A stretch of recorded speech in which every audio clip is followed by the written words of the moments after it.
Informasi pertama kami di Kompas Petang, 12 orang jadi korban kebakaran ruko toko bingkai di Jalan Mampang Perapatan Raya, Jakarta Selatan. 7 diantaranya meninggal dunia.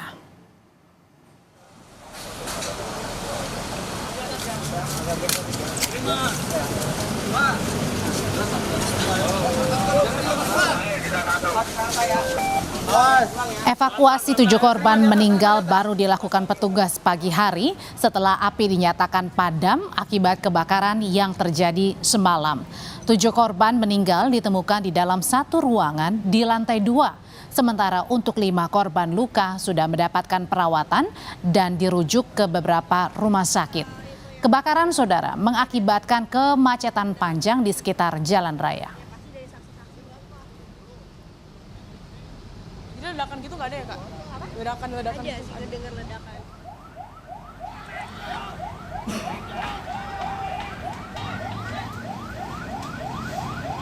Kapolsek Mampang David Junior Kanitero menyebut api diduga berasal dari basement ruko yang meluas hingga ke lantai 4 gedung.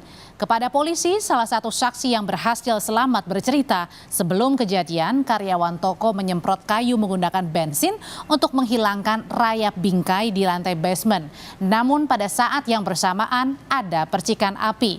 Kebakaran hebat terjadi sekitar pukul 19.30 malam kemarin pun tak terhindarkan.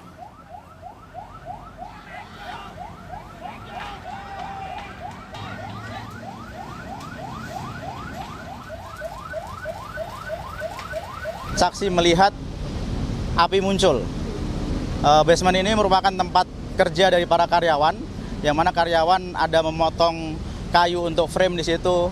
Nah, kebetulan salah satu saksi saat itu sedang menyemprot kayu yang digunakan untuk frame ini menggunakan bensin untuk menghilangkan rayap yang ada. Nah, setelah itu ternyata ada percikan api yang menyebabkan kebakaran pada bangunan tersebut. 7 jenazah korban kebakaran yang diduga satu keluarga pemilik ruko beserta asisten rumah tangga ini dibawa ke Rumah Sakit Polri Kramat Jati, Jakarta Timur untuk diidentifikasi. Keluarga korban tak kuasa menahan tangis melihat keluarganya meninggal di dalam ruko akibat kebakaran. Para korban memiliki luka bakar hingga mencapai 100%, sehingga pihak rumah sakit meminta kepada masyarakat yang merasa anggota keluarganya jadi korban kebakaran bisa mendatangi posko antemortem Rumah Sakit Polri.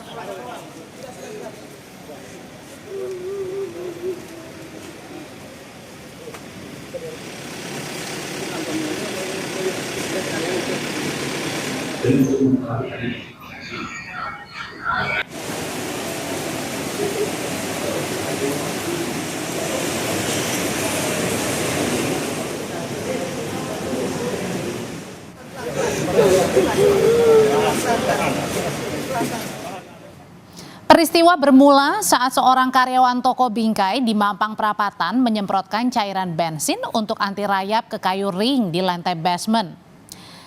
Di saat bersamaan karyawan lainnya sedang memotong kayu dan memperbaiki kompresor dekat area penyemprotan. Seketika itu juga muncul percikan api yang mengenai area penyemprotan dan api semakin membesar pada Kamis malam. Kebakaran toko bingkai dilaporkan Kamis malam pukul 19:24 waktu Indonesia Barat. Kebakaran toko bingkai dilaporkan pada Kamis malam dan Jumat pagi tim gabungan damkar, kepolisian, juga BPBD berhasil memadamkan api. Total, saudara, ada 12 orang yang menjadi korban, 7 orang diantaranya dinyatakan meninggal dunia, kemudian dilakukan identifikasi ke Rumah Sakit Polri Kramat Jati. Sedangkan untuk 5 orang menderita luka bakar, dirawat di RSUD Mampang Perapatan dan dirujuk kemudian di beberapa rumah sakit di Jakarta. Ada 12 orang yang jadi korban kebakaran ruko toko bingkai di Jalan Mampang Perapatan Raya, Jakarta Selatan. Pemadaman pun ini baru selesai tadi pagi, padahal kebakaran terjadi sejak kemarin malam. Lebih lengkap soal dugaan penyebab kebakaran kita akan tanyakan ke jurnalis Kompas TV Mario Sarong. Mario, ini bisa diceritakan lebih lengkap seperti apa sebenarnya keterangan dari para saksi yang kemudian juga sudah dirawat ke rumah sakit terkait awal mula titik api. Ya, Audi dan juga saudara, berbicara soal kapan sebenarnya tepatnya tempat ini benar-benar mulai dipadamkan, berdasarkan informasi memang pada pukul 11 siang tadi, di mana setelah kebakaran terjadi, pemadaman dan juga pendinginan. Karena sampai saat ini saudara, saya berada di lokasi tempat kejadian perkara, saya masih mencium aroma-aroma kebakaran yang bisa dapat saya hirup berada di sekitar sini saudara. Saya akan tunjukkan kepada Anda langsung bagaimana kondisi saat ini. Masih terlihat berserakan puing-puing kayu yang menjadi kebakaran, akibat dari kebakaran yang terjadi pada malam kemarin, berserakan di depan basement dari toko bingkai ini. Masih terlihat polis lain membentang, menjaga agar tidak ada masyarakat atau warga yang masuk. Saya saat ini posisi berada di samping dari gedung yang terbakar. Saya akan memperlihatkan kepada Anda 3 lantai saudara, ruko ini berdiri, dan di lantai 2 tempat 7 korban yang meninggal itu berada. Ini kameramen saya, Febri James, akan menyorot kepada Anda lantai 2, tempat di mana para 7 korban jiwa ini yang terperangkap.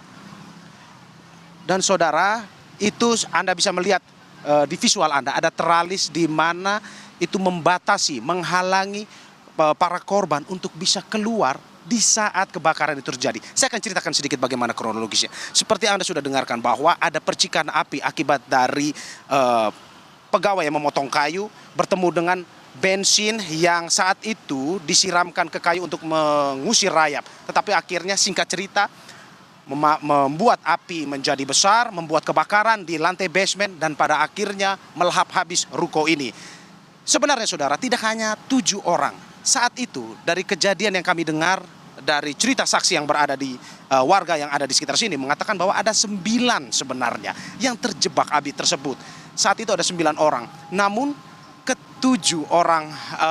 namun 2 dari 9 orang tersebut mencoba atau memberanikan diri untuk menembus api keluar dari kebakaran tersebut. Sehingga akhirnya kedua orang tersebut berhasil kabur dari ruko tersebut dan berhasil menyelamatkan diri. Namun pada akhirnya mereka mengalami luka-luka bakar ya akibat dari kebakaran tersebut. Sedangkan 7 yang lainnya masih terjebak akibat dari mereka terhalang teralis, begitu juga besi atau penghalang yang membuat mereka pada akhirnya tidak bisa menerobos karena waktu itu api dalam kondisi yang sudah besar. Singkat cerita saudara, di lantai 2 itu adalah tempat tinggal dari ruko atau dimanfaatkan sebagai tempat tinggal, sehingga pada saat terjebak mereka berada di situ. Mereka kesulitan untuk keluar, mereka kabarnya berteriak menggunakan jendela-jendela yang berada di sekitar ruko, namun memang tidak didengar oleh warga yang berada di sekitar, sehingga pertolongan pun tidak terjadi kepada mereka. Pada akhirnya saudara, di lantai, mereka juga pun tidak bisa melakukan ataupun menyelamatkan diri ke lantai ketiga ataupun di lantai atasnya, karena posisinya di atas itu sudah tertutup oleh gudang dan barang-barang, sehingga mereka terjebak di lantai 2, di mana lantai 1 atau di basement itu kebakaran sedang terjadi, sehingga saudara ke-7 orang tersebut akhirnya menjadi korban jiwa. Mereka akhirnya terjebak dalam kebakaran tersebut dan pada akhirnya meninggal akibat kebakaran tersebut. Itu yang bisa saya ceritakan dari saksi yang bercerita tadi. Saya bertanya, ada juga petugas PPSU, ada juga warga yang kebetulan memang secara tidak langsung pada pukul 7 ketika kejadian kebakaran terjadi melihat langsung bagaimana kondisi kebakaran itu saudara.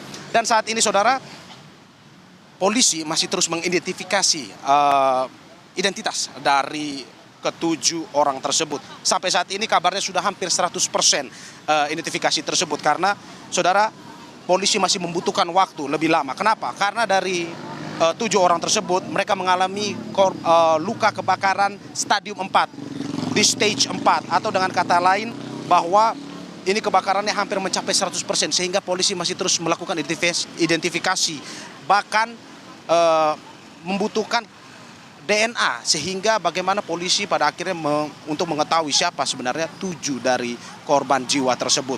Seperti yang Anda tadi sudah dengarkan saudara, polisi saat ini membuka posko antemortem, di mana polisi selain melakukan pemeriksaan DNA, pengecekan DNA, polisi juga membutuhkan adanya keterangan dari kerabat, keluarga terkait dengan siapa untuk membantu identifikasi dari poli tersebut. Itu kondisi yang saat ini kami bisa gambarkan dan bisa laporkan kepada Anda bagaimana kondisi saat ini dan bagaimana perkembangan dari pencarian identifikasi yang lebih jelas dari pihak kepolisian. Kembali kepada Anda, Audrey. Jurnalis Kompas TV Mario Sarong yang sore hari ini begitu lengkap menggambarkan kepada kita bagaimana awal mula percikan api muncul dari kebakaran yang menewaskan 7 orang, 5 lainnya luka-luka. Terima kasih Mario Sarong dan Febri Jem.